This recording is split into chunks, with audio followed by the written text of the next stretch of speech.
the Keymaster. Down Santa Claus Lane. Yeah. Welcome back to Desk Talks. We are so glad that you joined us here. As you can see, we here are talking about Christmas because, hey, it's Christmas time. All right. We're having a good time talking about Santa Claus, and we had some things that we wanted to talk to you guys about today. First of all, Rob, how you doing, man? I'm wonderful. As you can see, it's beautiful Christmas time in Texas. Over my left shoulder, it's like 70 degrees here. It was 75, foggy and rainy this morning. Will really put you in the Christmas mood. But I can tell you the Christmas magic is alive and real in this Texas Hearst household. So I'm doing fantastic. My favorite time of year, I said it last week, spirits are high. Everybody, for the most part, is happy, and that includes me. But how are you doing? Good. Feeling the exact same way. We're full-time Christmas mode here. We finished up our Christmas shopping. For us, that's a big deal. We are procrastinators. We're not good gift givers in this house. So Christmas time can be a little stressful. Not like my wife who starts Christmas shopping in October. Well, it's because your wife is an awesome pre-planner. The problem is that my wife and I get into this paralysis where we're like, is this what we should get? And we keep on saying that. Like, we just need to be able to execute a decision and move out, which we did this year. I'm proud of us. We were not scrambling. We have everything ready. So yes, you do. It's exciting. Yes, you do. And a phenomenal Christmas village that I hope you share. I got it. We haven't talked about it, but I have a great idea. Let's talk about it real quick. And I'll let everyone know. DES offices are going to be closed for Christmas next week, much to the chagrin of Chase, who I had to convince to take a week off. But I think what we should do in preparation... Do what? Spend time with my family? Come on. Yeah, the greatest gift that you've ever had. You can be like me and get caught up on all the home improvement projects, all the other nonsense that needs to be done. But what we should do is take videos of our respective Christmas villages and allow everyone to see them and vote on which Christmas village they like more. I can tell everyone unequivocally, Chase will win in a landslide. But I want to show off my Christmas village because it's a new-ish tradition for me that I stole from Chase about 8 years ago, and it is some of the most fun I have. I look forward to it every year, setting up that Christmas village. You know, that's funny that you brought out I do geek out a little bit with the Christmas villages. I got into it whenever we were stationed up at Fort Drum, and I had a good friend of mine gift me one. Steph Sergeant Smith. If you're out there listening, dude, thank you. You started a hobby that has been so expensive and a Christmas tradition that I enjoy. He gave me my first Lemax, is what I do. And we've been collecting ever since. And and the kids and I and my wife, we get every year, we add a piece and we decorate that together as well as a tree. That is a wonderful tradition that I absolutely love. It is nerdy. And I'll share it with you guys. Yeah. It's nerdy. I love it. I get a strange amount of joy out of it. I do too. And I feel like nowadays it's a rush between the two of us to see who can get their Christmas village up first. I think I beat you by all of maybe 15 minutes this year. I got mine done, and then you sent me a video of yours 15 minutes later and went, it's done! Mine too! But my wife just got me she was the addition. I wasn't going to add to it this year, but she got me a giant, light up Christmas tree that is now taking center stage of my Christmas village, which means a lot to me because I, like you, that's just, we set it up together. The boys and I set it up together. Melissa helps us. That's indicative of what Christmas is about. Spending time with each other and just turning off the electronics and just being with each other and being thankful to be there. So I could go on and on. My favorite time of year. It's mine as well. It's got me thinking of some of our favorite family traditions, Robbo, that we had when we grew up. What was one of yours? Well, let's see. Can I do two? Can I say what it was growing up and what it is now with my? Hey man, I'm gonna say this in front of everybody, dude. You're the boss. You just say whatever you want. You can have three if you would like. All right, well, buckle up, Buttercup. For the next 40 minutes, we're talking about Christmas. You know, one of my favorite, the thing that comes top of mind, and I know hopefully I'm not going to steal yours, but every Christmas Eve growing up was spent over at our aunt and uncle's house. Hughes and Aunt Carlene, whenever we lived in Murfreesboro, you know, we got together, we celebrated Christmas as a family. But it was more than that because I remember, you know, helping mom make the biscuits in the kitchen, you know, helping to make the red eye gravy. Country ham is always ever present. It's in my freezer right now. It will be on Christmas. You know, those simple traditions, much like your Christmas village, you helped us create a tradition that, you know, Staff Sergeant Smith helped you create with your family. So my biggest one is probably going over to Uncle Hugh's, Aunt Carlene's house and enjoying that time as family before we went off to, you know, Christmas Eve service every year growing up. So that would be mine from growing up. I think now, as a parent, my favorite, I don't know if you call it a tradition, but it's decorating outside, putting up the wreaths, because I'm telling y'all, Christmas is my favorite time of year, man. I look forward to it all year long. And so whenever your little Grinch heart grows 3 times. My wife, look, Melissa does not allow me to decorate for Christmas. If it was up to me, we'd skip right over Thanksgiving and Christmas decorations would go up immediately after Halloween. Now, 12 years into marriage, or almost 12 years into marriage, my wife has beaten into me that I must wait until the day after Thanksgiving to decorate for Christmas. But I think it's the act of, you know, now that my boys are older, they're helping me. So it's pulling out all the Christmas decorations. It's seeing how excited they are. And like we're feeding off of each other's excitement, you know, and there's no screens involved. There's no electronics. It's just us. And it's just fun, man. And so we go and we hang up wreaths on all the trees, you know, in the front, and we hang it up on the mailbox, and it's just a blast. Decorating for Christmas is probably my favorite tradition now.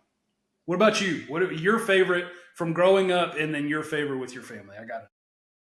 I have to say, you know, being with family was my favorite tradition growing up, just like you. Going over and, you know, going over to Uncle Hugh's and Aunt Carlene's house, being with our cousins, getting to spend that time with them, playing around when we were kids, you know, until we got to be teenagers and young adults. Even we were still getting together as much as we could, you know, and the conversations changed. A lot of cards got played, you know, like it was just a good time. But the food stayed the same, you know, and we did it year after year after year, and it was absolutely fantastic. It was one of my, you know, we would always go and have dinner with Uncle Hughes and Aunt Carlene, and then we would pack up as a family, and we would then go, you know, to mass or, you know, Christmas Eve service, you know, and then we would split ways. And that was just my absolute favorite. Go home, you would get ready for bed, and Dad would always read a Cajun Night Before Christmas. Right? Yeah, and do the voices, which I still maintain,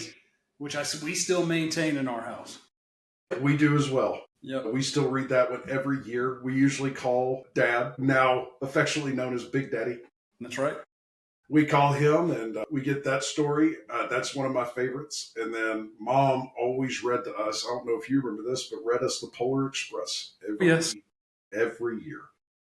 Two of my favorite traditions right there, man. It was the stories. It was the tradition of sitting down and spending time with each other. And, you know, you could really tell, you know, time is the most expensive thing that you can give. So spending time with people is in my opinion, my favorite gift. As you know, Rob, you can confirm. That's yes. I always tell people, they ask me, what do you need? What do you want for Christmas? And I'd say, your time.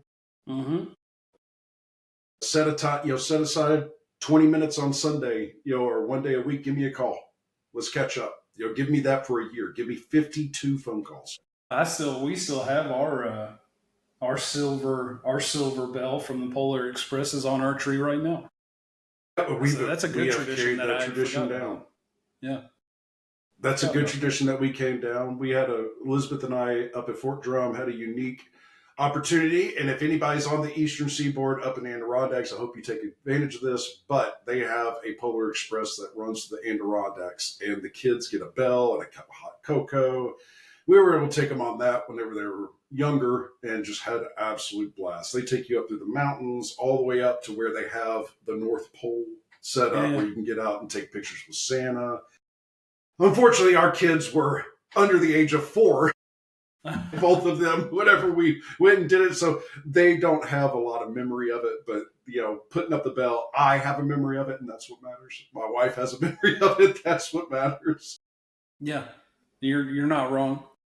You're not wrong. So what's your favorite tradition right now, though, with your kids? Now that everybody's a little bit older, we're almost teenagers.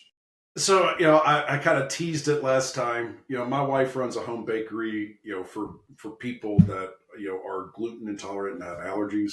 My wife has those same issues. So now a favorite tradition of mine is actually getting in the kitchen and baking with my kids. Mm. Food is so important to us as humans. It nourishes us in more ways than one, in my opinion. And it can be a healing thing. It can bring people together. And that's what I love. I love getting in there. Mom always made nuts and bolts while we were growing up. So the smell of nuts and bolts in the house, it is not officially a Christmas season until the first nuts and bolts are made. So I love that tradition. We make Muddy Buddies in this house. I mean, the cooking, and cookies and all the good stuff, hours spent over, because we do the same thing. We're not allowed. My wife has instilled in me after 15 years of marriage, almost 15 years of marriage, I have to wait as well until Black Friday. So lame, a bunch of Scrooges. And so as soon as that happens, I get the nuts and bolts into the oven. Like the kids and I are cooking up a storm. Sausage balls, another one that we do. If you don't know what that is, go to Pinterest and look. Yep. They're fantastic. You're welcome.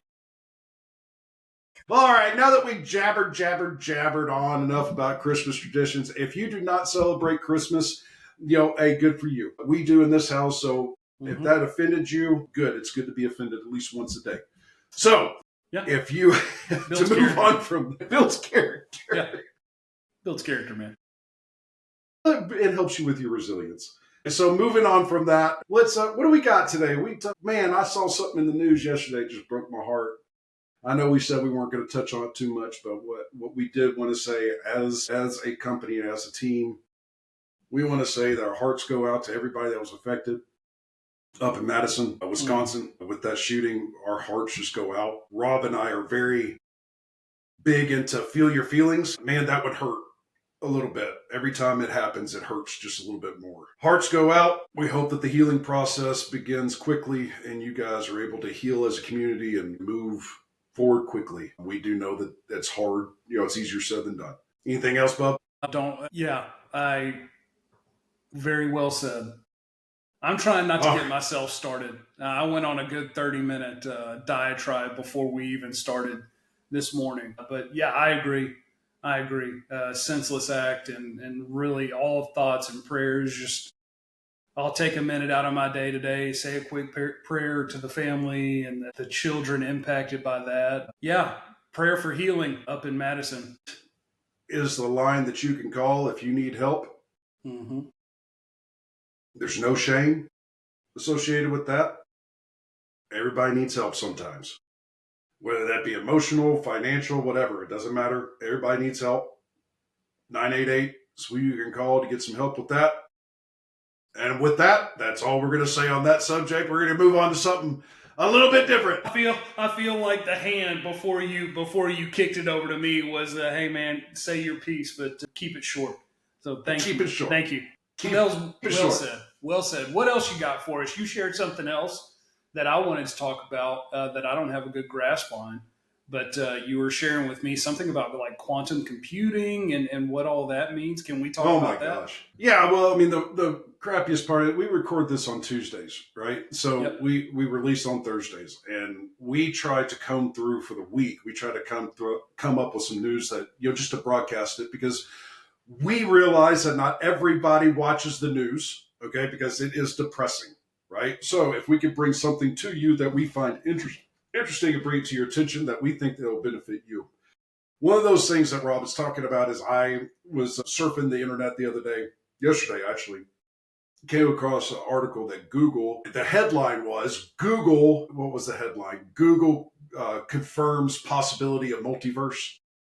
And man, I'm such a nerd, so I was like, ooh, yeah. And I clicked and started reading through. It is very impressive.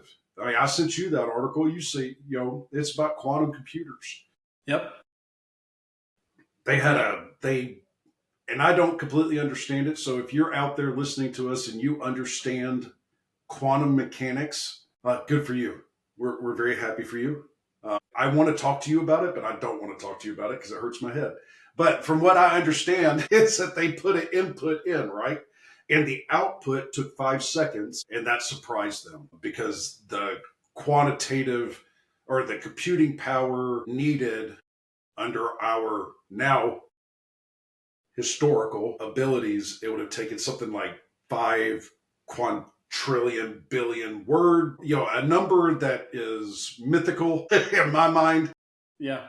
It brought it down to about 5 seconds. And that's with the AI that they're using in combination with the, with That's that crazy. computer chip. What does that mean? Right? Like we say, what does that mean? I don't understand exactly how that works. What I can say is that there's an opportunity here. I've said it before here on this podcast, and I'm going to say it again because I think it's important. You're going to see a dynamic change in how we operate with AI being introduced. It's a good time for you to look at your opportunities. So if you do work in a field that you feel like AI is going to push you out of that job, it might be time to start looking at what your options are for getting retooled, right? Higher education looks different now than it did 5 years ago. Am I wrong, Rob? I mean, 5 years ago, we weren't seeing the things that are happening, right? So it's time to go back to that toolbox, time to start looking at seeing what those opportunities are. For sure. For sure. And especially rolling into the new year, everybody, or not everybody, but a lot of people do New Year's resolutions, new year, new me stuff. Something that I started, go figure, whenever I started working in higher ed, and always had one of my goals. I don't call them resolutions, but a goal for my new year would be to educate myself in some place where I felt I was relatively deficient or something that was new to me. But before I go off on that, the article that you shared is interesting because, and I love the title, Google confirms the possibility of something. Okay. Yeah, clickbait. It got me. Right? All right. But I mean, it was an interesting article, especially because the potential ramifications of that are, what they are saying is this quantum computer or this chip that they called like Windy or something like that, this quantum chip has enough computing power to not disprove the existence of multiple dimensions, of multiple or multiverse, right? Right. It's not just Marvel anymore. Right. Spider-Man's been trying to tell us.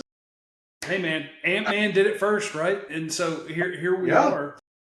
Here we are. But that's fascinating because the more, this is similar, I would think, I don't know, but I would think this is a similar discovery to like dark matter, to understanding the human element, understanding human existence, how we came into being, if there's another world or another dimensional plane in which everything is inverse or we're running parallel to, it's all for all the nerds like me out there that I feel like this is something we can really sink our teeth into. Do I understand it? Absolutely not. Shamelessly, I can tell you 60 to 70% of my knowledge probably came from Marvel. But Marvel and Big Bang came from Ant-Man. Yeah. Or Neil deGrasse. I can never. Neil deGrasse Tyson. Dr. Tyson. Yeah, there you go. I have such a hard time with your name, sir. If you're listening to our podcast, thank you. We'd love to have you on the show. Maybe you could come explain this to us. But I was watching him last night because I read that article And I have this wonderful superpower that I tell my brother all the time. It's my superhero power, which is I have ADHD, which means I can hyper focus on things. So I went down the rabbit hole and listened to Neil talk about that. That sounds so familiar. Mr. Tyson, go ahead and sit there and talk about that last night, like the possibility of all this, what the quantum what the quantum world is going to bring, and it's fascinating. They talked about how the job market is going to shift and how AI is being introduced in the way that it's being introduced and the speed at which it's being introduced is not to be feared. This is just another step in evolution. It's like finding fire, right? So this is going to be foundational for us, and that's okay. If you brace yourself for that and you prepare yourself for that, then you can seek the opportunities that come available through that. So if you don't think that you know much about computers, you know much about AI, you don't know how, if you want to get into that world, great. There's going to be parts of humanity that still are not affected, but it will be integrated, into our world. My wife, as a teacher, our kids. I'm going to go off on a tangent real quick. Rob, pull me back whenever I go too far. No, I'm here for it. Like my wife is a high school teacher. She teaches biology. I think I can't remember what she's teaching right now. For being honest, she went to a new school, so she's teaching like anatomy, biology, and something else. Right. Her biggest issue in getting with the in educating the children is that they're using ChatGPT, they're using AI, and incorporating that into their quote unquote learning style. I love my wife's approach to this because she was frustrated with it for the first couple of years, but now she's learning to adapt to it. It's something that the kids are going to use. There's nothing that you can do about it. It's the same conversation that she and I have all the time. Like, you've got to adapt to the kids. So what is she doing now? My wife sat down over the last couple of days and has been trying to learn how to use AI effectively so she can teach her kids like how to type into Google, like how to actually search something in Google. And if there's nothing wrong with looking up the answers. Use your resources that are available to you, right? I remember teachers telling me whenever I was a kid that there wasn't going to be a computer or a calculator in my pocket. You know what I'm saying? Like, I got a calculator in my pocket. You got a whole computer in your pocket now. I got a whole computer in my pocket. I've got a vast resource of knowledge, right? The difference is we need to be teaching our kids, and my wife and I agree with my wife with this statement, is that we need to teach our kids how to use the resources. We should not shame them for using the resources that are available. They're not cheating. They're being resourceful.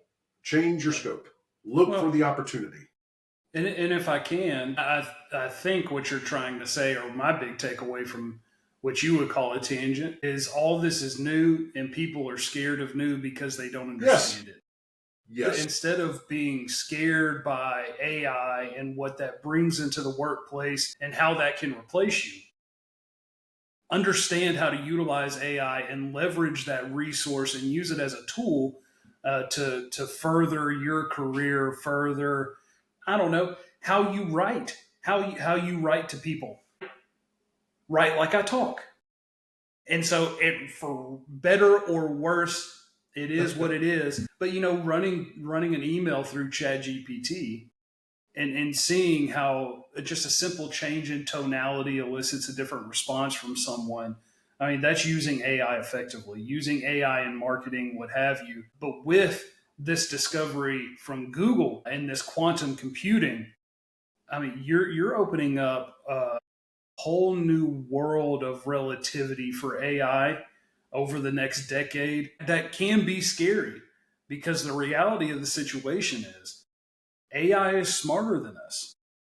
It can learn and it can adapt quicker than we can as humans. So how do we leverage that resource? How do we leverage that tool to further your career or retool and focus on a new career? I mean, the possibilities are endless.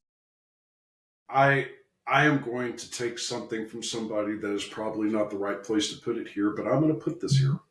A former CEO used to say that you need to learn how to manage your manager, right? And that was his mantra to to the IBM crew, right? Which is manage your manager. I love that saying, right? And I think it's directly applicable here. A knife is sharper than my hand is. Doesn't mean that I don't use the tool right? And I'm afraid of the tool.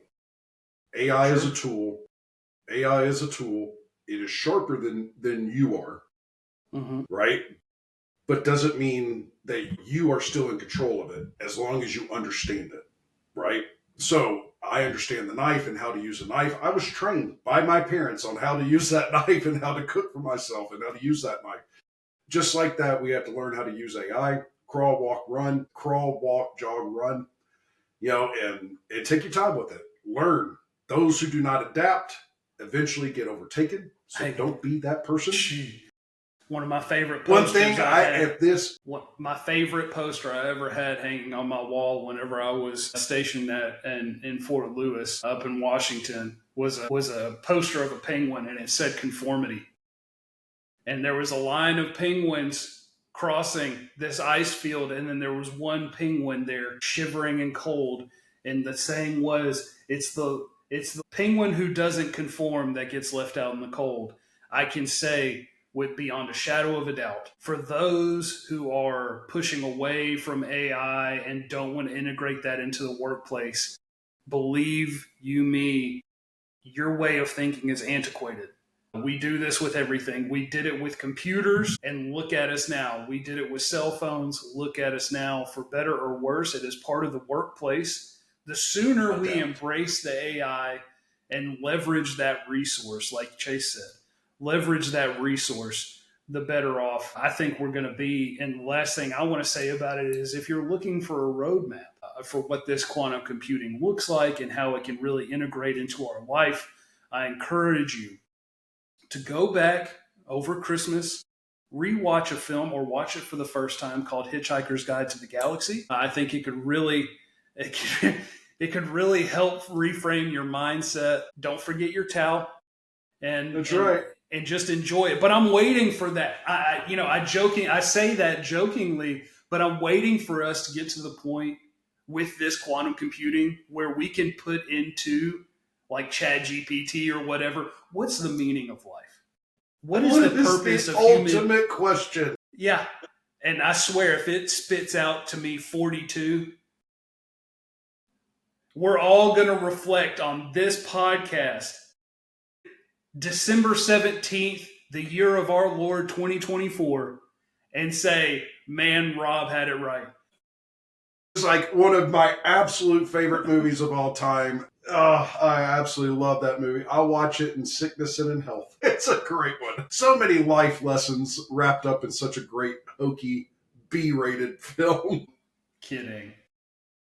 Well, not to take us off, but I think, Chase, you have something to tee up for us after the Christmas break, right? I think we have somebody special coming on the podcast. Are you ready for me to tease? I'm ready to tease. I am. Tease me. We are so excited. We have finally booked our first guest, which we are so excited about. We're going to have on Navy Bob, and he has a book out right now that is Navy Bob Leading with Love. And you can go to Navy Bob Leading with Love, I think it is .com, and you can go check him out. We're going to have him on January 13th, the week of January 13th. Is when that episode will be coming out. We are so excited to have him. If you have any questions that you would like to send towards Navy Bob and you would like for us to ask, this is your chance. Email us at info@dynamiceducationalsolutions.org. And yes, we are working on getting that truncated because that is a lot. But bear with us. Send us over your questions that you have for Navy Bob. He's an amazing person. Rob and I got to meet with him. The energy that he gives off is absolutely contagious. It's infectious. Yes, it is. It is. And if I may, real quick, his breadth of experience from a leadership standpoint covers the military, being the captain of a nuclear submarine, being first in fleet for year after year after year, to privatized healthcare, to working inside of the Bush administration, inside of the White House. If I'm not mistaken, he was the CEO of a large company. I mean, that's going to be the scope of our conversation, is leadership, inside of leadership and transitioning leadership, and how to implement the talents gained from military service, how to bring that into the civilian workforce, and leveraging those soft skills that you learn and that you you grow on a day in, day out basis. And I told Chase the second we got off our Zoom call with Navy Bob, the first words out of my mouth were, that is going to be an amazing episode. Yes. It's going to be fantastic. And we have some questions we're gonna shoot his way and get his thoughts on. I encourage you, if you don't listen to any other one, tune in the week of the 13th. Listen to that one. It is well worth your time. Absolutely. And with that, we're going to go ahead and kick it off. We will not be here. We're going to take off, like Rob said, for the week of Christmas. So to all of our supporters out there, thank you. We are so grateful for you this holiday season. We would not be here without you. We'd like to thank you for your continued support, and we look forward to having you back in the new year. I think our new one releases, January 2nd, right? We look at the calendar yet? I think it's January 2nd. Our new podcast. Yep. Have we told them about our new podcast? Yeah, this will be a great opportunity. We have either. It's a whole different vibe. I can tell you that right now. It is a whole different vibe.